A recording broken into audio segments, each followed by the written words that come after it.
ओम शांति। आज नवरात्र के छठे दिन पर माँ कात्यायनी की पूजा होती, अर्चना होती, आराधना होती है।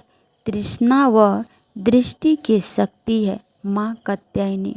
माँ दुर्गा की छठवीं शक्ति। नवरात्र का छठा दिन माँ कात्यायनी की उपासना का दिन होता है। परमात्मा स्मृति से अद्भुत शक्ति का संचार होता है। वह दुश्मनों का संहार करने में सक्षम बनाती है। परमात्मा शिव का ध्यान गांव धूली वेला में करने से शिव शक्ति माँ कात्यायनी अबोध फलदायिनी बन जाती है। श्री कृष्ण को पति रूप में पाने के लिए वृक्ष के गोपियों ने इन्हीं की पूजा की। कालेंद्र यमुना के तट पर की थी। यह वृक्ष मंडल की अधिष्ठात्री देवी के रूप में स्थित है। माँ कात्यायनी का स्वरूप अत्यंत चमकीला और भास्कर है।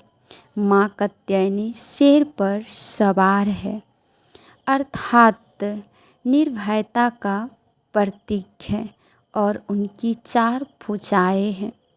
एक भुजा में मन पर प्रभाव करने वाली, प्रहार करने वाली ईर्ष्या, द्वेष, विकार, छल, कपट व वासना रूपी भूतों को ज्ञान रूपी तलवार द्वारा मार गिराने का प्रतीक है, और दूसरे हाथ में कमल पुष्प और वरदानी मुद्रा नित्य हर आत्मा को क्षमा करके वरदान देने वाली परमात्मा शिव का ध्यान करने से माँ कात्यायनी मनुष्य को बड़ी सरलता से अर्थ, धर्म, काम, मुक्ति, जीवन मुक्ति के चारों फल की प्राप्ति हो जाती है।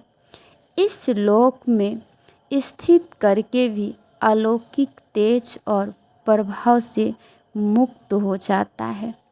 शिव शक्ति माँ को जो सच्चे मन से याद करता है, उसके रोग, शोक, भय आदि से मुक्त हो जाता है।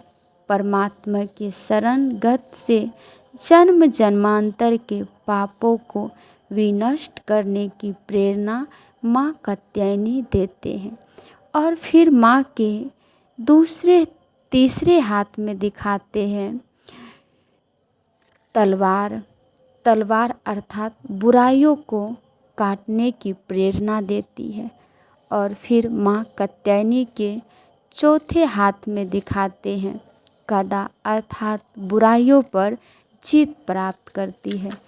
तो आइए हम सभी माँ कात्यायनी को अपने घर में आवाहन करें और हर बुराइयों पर अच्छाइयों की जीत प्राप्त करें। ओम शांति।